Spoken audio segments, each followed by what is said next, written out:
Well, I don't know if finding the lions is what just happened. I was coming around the corner because there was apparently tracks on Zoe's, and, well, there was just a lion mess all next to the road, and I think they gave me more of a shock than they gave anybody else. So they can see that there is the whole pride is here. There's one of the Birmingham boys is also with them. So isn't that cool to see? And I'm so happy that they're lying down here because we're right on the boundary with Arethusa. We are probably from here, I would say 100 meters, and we'll be then on Arethusa. So, or maybe 200 meters. So the fact that they've lay here is really good news, and hopefully this is where they're going to continue to lie for the rest of the day. They certainly don't look like they want to go anywhere. They're all quite flat at this stage and very relaxed. Now, I just quickly need to tell Aubrey where I am. Yeah, Aubrey, if you just come to this open area north of Impala Plains, just on the northern side, closer towards the power lines, you'll find me right next to the road. So, well, that was easy enough. I was hoping that we would not have them crossing. I was telling Seb that we can only pray that they lay on one of these open sections. So here and then Impala Plains just to our south. Otherwise, they were going to be gone and into Arethusa. But how cool is this to see them all back here again? We certainly haven't had much of the Nkuhumas over this winter, so every time we get to see them is exciting. Michael, you're wondering if the animals call less when it's cold. Well, Michael, I'm not really sure. Not really, actually. I mean, we hear male lions calling, female lions calling when it's cold, male leopards calling. It doesn't really matter if it's cold. They still have to mark territory and still have to make sure that they are defending their area and keeping other predators at bay and keeping, intruders out. So whether it's cold or not, they're still going to be calling and making sure that there isn't others around. What you will find, though, is that they're active a lot more than what they would be if it was warm. Obviously, when it's hot, covered in the fur that they are, they tend to get too hot quickly and then they go and find somewhere to lie down. So when it's cold like this, you will find that they generally are a little bit more active. Though by the looks of this pride, they are not going absolutely anywhere right now. There's a few of the cubs are still looking around, and you've got Amber Eyes, which is closest to us, that has got her head up, and then that female there that's busy grooming. So Amber Eyes is this one with her head up right here. That's is typical of hers, always watching what's going on and making sure everybody's looked after. But I think they must have got something last night because the bellies of the cubs are fairly big. So you can see, look at that, and there's a bit of blood on the paws and blood on the face. So I wonder if they didn't get something small, maybe something like a Impala or a wildebeest could be, because not all the cubs have big bellies, but some of them definitely have quite large ones, and I'm not sure what they looked like yesterday. Obviously we didn't see them. They crossed in about 20 minutes after game drive finished, so they moved quite a bit last night, and they've done a big loop. They've walked around the central parts of Djuma and now right on the western boundary, so they have been walking a lot.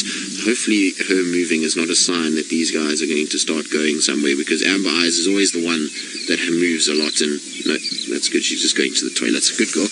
She's moved away a little bit to go to the toilet so she doesn't go right next to all the cubs. Look how she's just listening.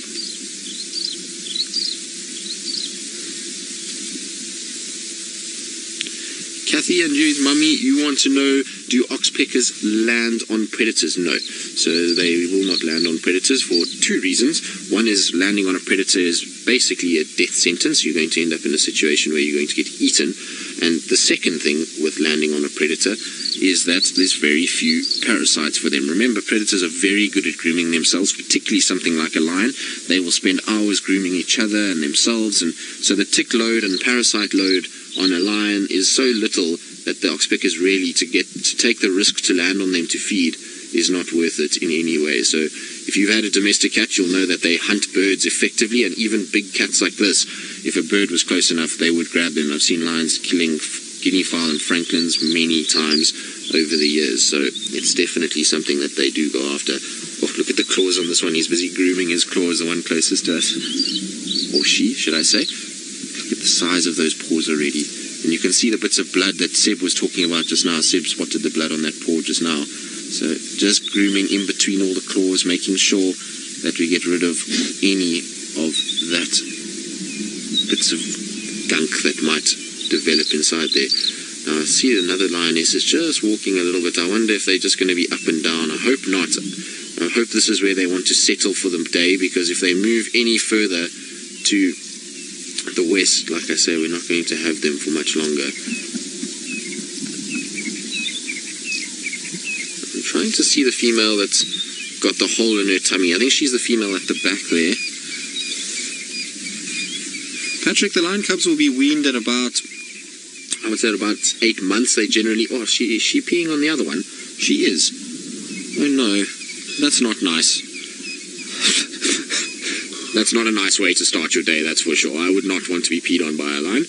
But Patrick, the lion cubs will be weaned completely at 8 months, sometimes a little bit earlier. You sometimes find at 6 months already the females are not producing too much milk, but 8 months is around the time. Now this Nkuhuma pride, these little ones, they're well over a year now. Remember that they were born in about May last year, so they've developed a little bit and they are now getting very large and they will no longer be on milk at all.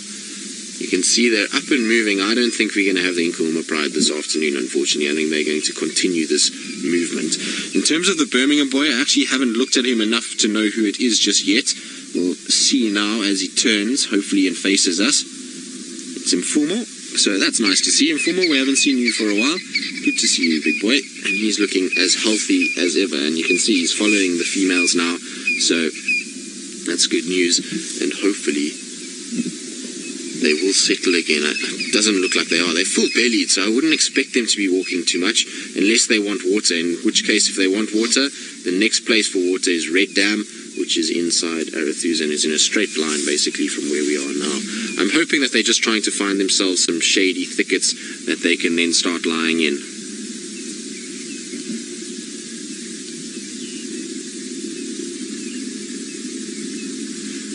Oh, hi, Bacon. You want to know if it's true that if you stare at lions for long enough that they'll start to get agitated and growl at you. This particular pride, or in terms of the lions in the Sabi sands that are fairly used to us and the vehicles that move around, no. I mean, you can sit and stare at these lions and most of the time they won't even bother with you. They might just look at you and then they'll just kind of flop down and not really worry. If you're on foot, yes, then that's a very different story. If you're on foot and you stare at them like that, they then tend to get quite upset, much like what you'll see with leopards as well. Leopards, when you're tracking them, if you walk straight past them, and even if they're very close, they'll often just flatten and they'll look at you and they won't worry too much. As soon as you pay attention to them, they'll then get far more aggressive because they've now been spotted. But look at the little cub is just sniffing the air. Now this is the little cub that's got quite deep amber eyes as well. So this one's got much darker eyes than what amber eyes has got, but they are still quite orange in comparison to some of the others.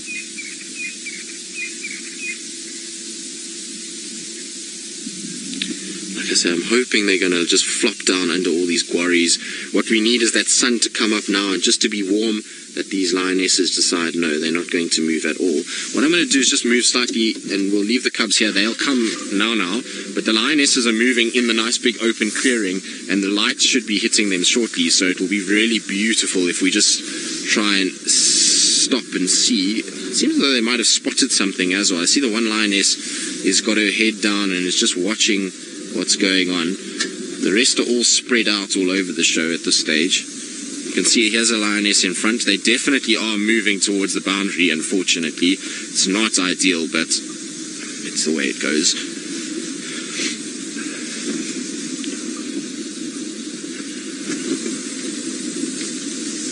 They're just saying hello to everybody that is out with us this morning. They, I'm sure, are as cold as we are, but very happy and excited to be seeing the lion. So you can see there she stands now. She's watching quite intently, so I don't know if she's spotted something. Hopefully, like I say, she is going to lie down somewhere here, and that will be the end of it. And these quarries will provide the perfect shady area for them to spend their morning. But she certainly has got a posture of she's seen something.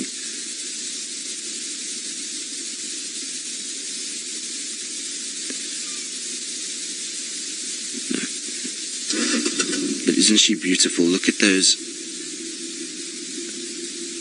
eyes, and body structure of the Nkuhumas is always amazing. They're big girls.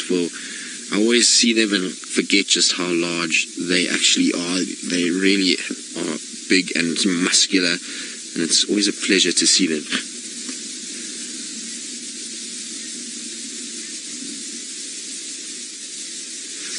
So, Lynn, The Birminghams, you're wondering if all Birminghams have mated with the Nkuhuma Pride. As far as I know, yes, they have. So you'll find that all of them have, but you'll find that Mfumo and Tinyo tend to spend a lot of time with the Nkuhumas. Neno and Nsuko every now and then, but Mfumo and Tinyo are ones that spend a lot of time. You find that Nsuko, he tends to be a lot with the Styx Pride and spends a lot of time down there and in the south, and Neno bounces around all over the place. But Mfumo and Tinyo are mostly with the Nkuhumas, but they have all mated, as far as I know, with the varying different females. That's good. Lie down there. Well done. That's what we need. We need static lions. That certainly will make life much better for us. But I heard something in the distance, and I couldn't hear nicely because a vehicle started, but it sounded almost like leopard or lions fighting in the distance, and I saw all the lions looked immediately that way. So I'm not sure if it was an elephant or leopards going at each other, but there certainly was a noise that came from our south at the moment. Our lioness is up and moving again. Right, well, we're going to follow our Nkuhuma Pride. We'll stay with them as long as we can. Hopefully they don't cross over, and while we do that, I believe Jamie is out in this beautiful sunshine of the Mara and wanting to say good morning. Well, as you can see, look how beautiful this is. Amber Eyes is sitting in the long grass with the light behind her, and it is a magical scene that we are witnessing. And hopefully this is now where they're going to settle. They seem to have decided to lie down. The rest of the pride hasn't really followed Amber Eyes and this other female, and so we're in a situation where everyone's going quite static now. So hopefully that's what it's going to happen.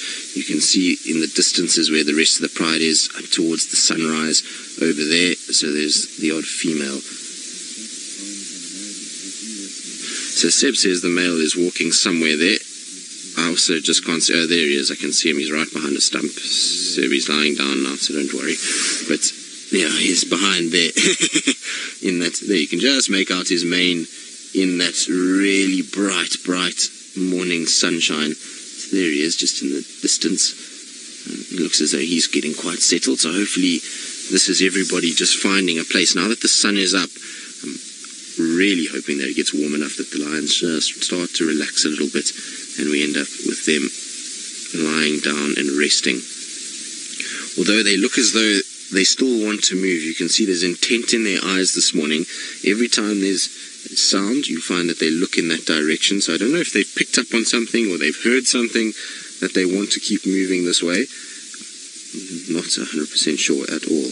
I also would imagine that if they've eaten something, water is going to be a priority, and water would be, like I say, close on Arethusa.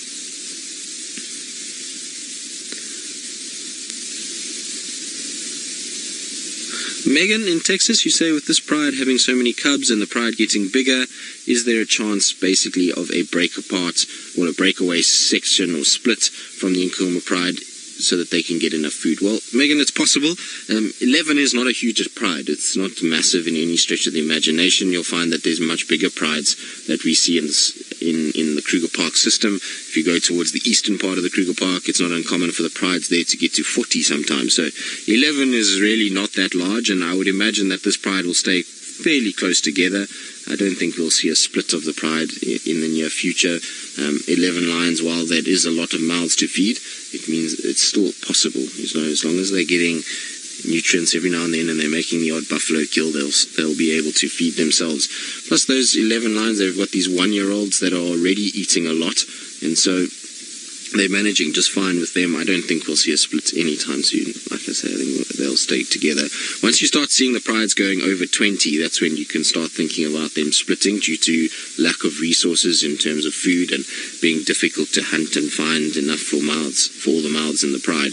But below that, generally the prides do okay. It's interesting though, because the Solala pride, which is in the central parts of this Sabi sands, they seem not to like to be in big groupings at all. They keep splitting all over the place. So we know that there's the Solalas, the Solala breakaways, the Mangens, the Mangen breakaways, and they're all from the same family. So there's over 40 of them in total, but at the end of the day, they just keep splitting up into smaller groups. So maybe we'll see it, but I don't think so with the Nkuhumas. They seem to be very well bonded and always together. Right, now, Miss McCurdy, was tracking these very lions on the other side of the property, which is just goes to show how far they've moved. And so let's go across to her and see what her updated plan is for the rest of the morning. Well, that is the beautiful gaze of Amber Eyes. The youngest female has now walked, and I think she must be very close to the boundary because she's just pushing and forging west, which is keeping the rest of the pride moving as well. So they keep moving and then lying down, moving and lying down. So if one of them just lies down properly, and they should then all settle. But as soon as one moves, you're going to have a situation that they're going to follow each other, which is not really ideal because we want them to stay for as long as possible on Djuma. I know it's selfish, but it is the way it is. We enjoy spending time with the Nkuhuma pride, and it would be really nice just to have them here for longer than a quick half hour or hour in the morning. I certainly love to see them spend a lot of time here like they did last year. What have you seen, Amber Eyes? That's it. Look that way. That's the better way to walk. She's seen something for sure. I don't see anything though. Unless that other female's moving just to get around whatever she's seen. But something caught her gaze very quickly as she went from flat to moving quite fast. Magical, you want to know at what age do the cubs get referred to as sub-adults? I suppose now, actually. Now they should be sub-adults, anywhere between just over a year and 2 years, up until they reach sexual maturity, which is generally in the females around 3.5, and then you'll find the males is about the same. So sub-adults will be used for them fairly shortly. We can not really call them cubs anymore. They are getting massive. See, here come some of the cubs now. Well, actually, the sub-adults. Let's start from today. We'll start calling them sub-adults today. But hopefully here comes the rest, and actually that's one of the adult lionesses that's coming. So I would imagine Mfumo will be on his way shortly. Now, Amber Eyes has decided whatever it was is not worth it, and up she goes as well. So this is them moving towards the boundary, unfortunately. I was hoping that something would have piqued their interest further away, that they would have gone back into Djuma. Because now the time is when you need a wildebeest or a zebra to arrive, because that will make life a lot better for all of us. It will certainly bring these lions deeper in. You can see that lioness is also looking in the same direction that Amber Eyes was looking. I wonder if she's not spotted something. No, she's also decided not worth it, and that's the female that's got that eye injury, so you can see her different coloured eye on the right-hand side. Well, it's not an injury, it's just, it looks like a glaucoma that's developing over that eye. It doesn't look as milky as it once did. It used to look very milky, but now it seems to be okay. Look at that beautiful golden light. Isn't that pretty? Hello, girls.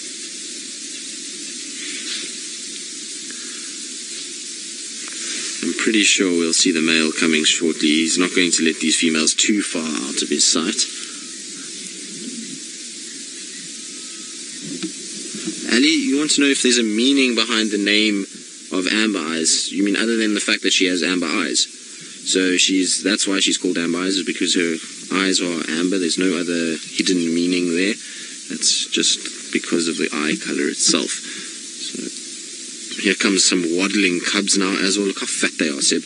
It's very cool to see. So they're just coming through that little thicket, but they are waddling. They are not walking at all. Their bellies are swinging from side to side, and kind of legs are opened up a little bit just to be able to allow for those bellies to move. It's like when lion cubs get fat. They always look so funny when they walk. Although, like I say, they're not cubs anymore. I keep calling them cubs, it's just habit, I suppose. But they are definitely no longer cubs. If you look at the size of them, they're starting to resemble adults as well. They've got these serious looks about them. Noses are starting to go darker. And size-wise, they're getting very big.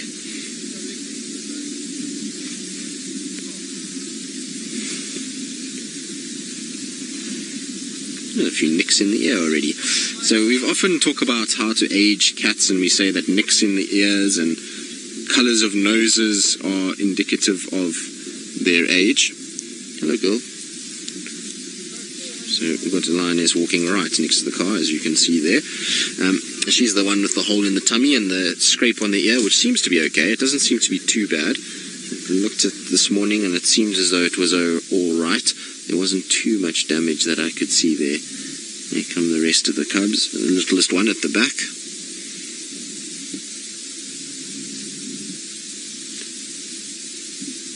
Interesting, their eye colours. Some of them have these deeper amber eyes, and then others the very pale yellow that we see in the adults. So it's an interesting difference in the colours. There's the amber-eyed one coming through. Isn't this beautiful though, with the light? Incredible. I still don't see Mfumo coming. He seems to be still resting. Hopefully he decides he's going to stay here for the day, although I would be very, very surprised if he doesn't follow and move into this direction.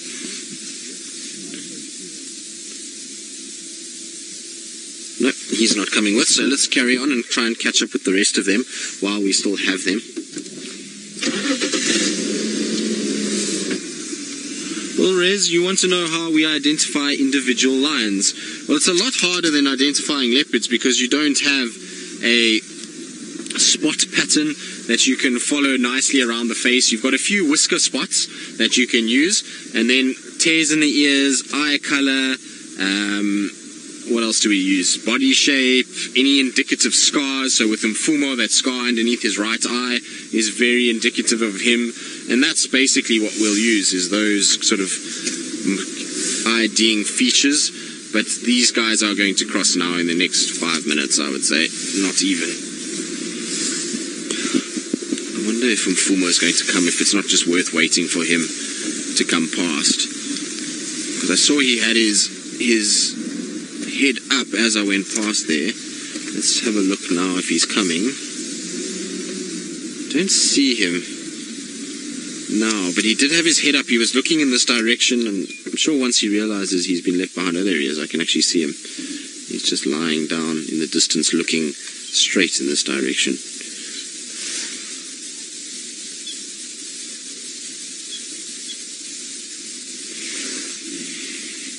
Buddy, you're being left behind. You're going to have to make your way. Now you can hear the Impalas are alarm calling at these lions. The Impalas are just south of us.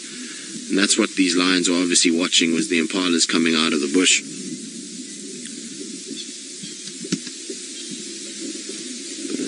He is... Can you see him there, Seb? No. There, he's walking towards you now. Oh, okay. Yeah. So, he's coming straight this way.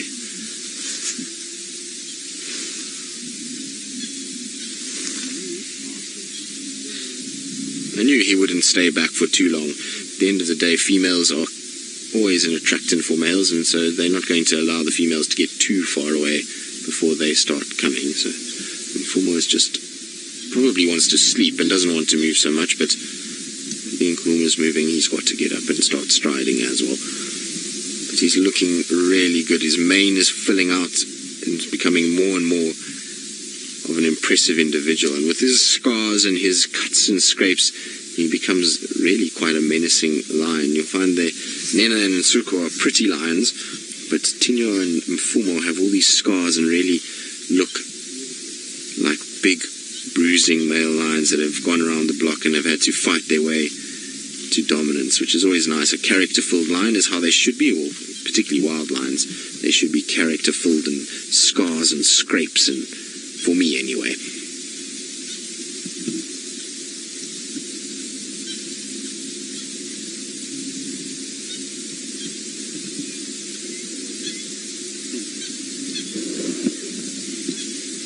Sierra, you say, would it be appropriate to call the cubs yearlings, or is that just for cattle? Yeah, they don't refer to them as yearlings here in terms of the cats. Cats are generally cubs, sub-adults, and then adults. There's very seldom you'll hear the word yearling for a cat species. You generally only hear it for antelopes and the likes. Right. Where the rest of the pride is a nice dense thicket, so let's try and see if we can't keep up. It's going to be an interesting one to try and keep up with these guys. We'll try our very best, and hopefully they're going to lie down before they get to the main road, but I don't hold too much hope. The fact that they've walked right past these Impalas and are not too worried about the Impalas alarm calling at them and that they're not moving back in this direction would suggest that they're not really too concerned by what's going on. Just trying to see where's the best way is to get through here. Follow Aubrey. Aubrey will know. Spent more than enough time in this particular area, so he should know this place better than anyone, really.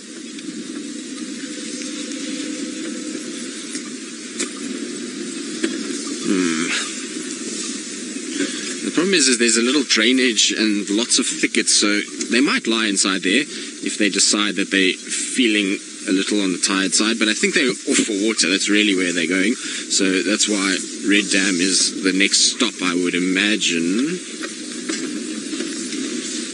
It's going to be a lot like what we've seen, up, down, up, down, up, down, up, down, and then eventually get there. Now I'm going to try and see if I can't just find them one last time for one last look before they cross over and out of our area. While we do that, let's go back to Jamie in the Mara and see where she is and whether she's had any luck with those spotted cats.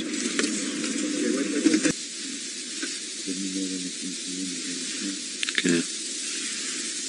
Well, the Nkuhuma Pride is crossing now. This is the last lioness that went over the boundary, and she's mobile still west, and Mfumo is about to come over shortly, so this will be the last visual we'll get of them, unfortunately. For now, they'll hopefully come back in the next couple of days. We know that they often do go into Arethusa, spend a day or two there, and then they start coming back to Djuma side, so hopefully that will be the case. But what we need is some buffalo to cross from Arethusa to Djuma. That will certainly motivate the Nkuhumas to come back at some point soon. But at least we've had a nice view of them. We've got to spend a little bit of time with all of them and see them straight off the bat. You can see she's contact calling a little bit. I think she's lost the rest of them. Some of the females moved a little bit south of where she is into a very dense thicket, and I don't think she can actually see them anymore. So she's in a situation where she's just looking around. So I'm going to go forward quickly because I can see Mfumo sort of lying down here. So we'll just try to get forward so that you can see. He's not lying down, he's standing, should I say. So he's looking very majestic up on his ridge. There he is there. And typical of the males, just watching the females as they move around and sees where they go. So there he is.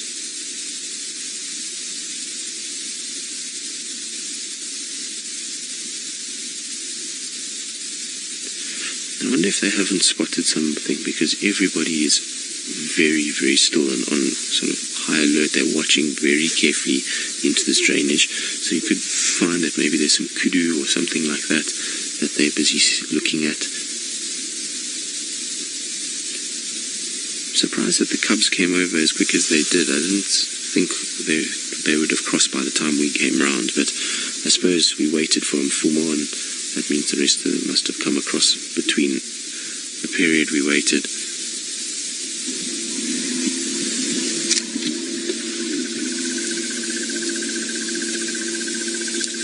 Sean, you want to know how long some of the male lions have been in power of the prides? Well, here in this northern part, these Birmingham males have been in control since 2015, so they're now approaching 2 years, just under 2 years that they've been dominant in this particular section of the park. And here comes all the cubs as well. They're all crossing. I thought they hadn't crossed in the time that we came round. And you can see they're all starting to come across now as well. So they've only been this short span of time that they've been in power. But if you think of the Majingalans came in 2011. Well, actually 2010 is when they first arrived here. And they were dominant all the way until now. So they're now still dominant in the western part. So that's 7 years that the Majingalans have been here, just under 7 years now. It's a long, long time to reign. It's much longer than the average. Generally, male lions will only, on average, be dominant males for sort of 5 years, particularly in an area like this where we have big coalitions regularly. We've had the Matimbas, we've had Majingalans, Mapokos, all of these big coalitions, and that means that the lions' tenure as dominant males tends to be quite short. But that's it, I'm afraid. That is the last of the Nkuhuma Pride that is now across the road. and that is the last that we're going to see them for this morning. Wonderful surprise nonetheless, and really nice to have seen them, and hopefully they will come back in a few days. I know Taylor's been missing them terribly, and it was just a matter of us getting lucky. We just heard some Impala's alarm call and went in that direction and managed to bump into them. So hopefully they will come back and Taylor will get a chance to spend a lot of time with them, because I know she loves lions and really would like her to get to see them again. And there they go. They're just disappearing slowly behind the bush and deeper into the thickets. Now, talking about Taylor, Taylor is still around. She's still driving and checking and seeing what there is. So let's go across to her and see what she's been up to and whether or not she's managed to find anything this morning.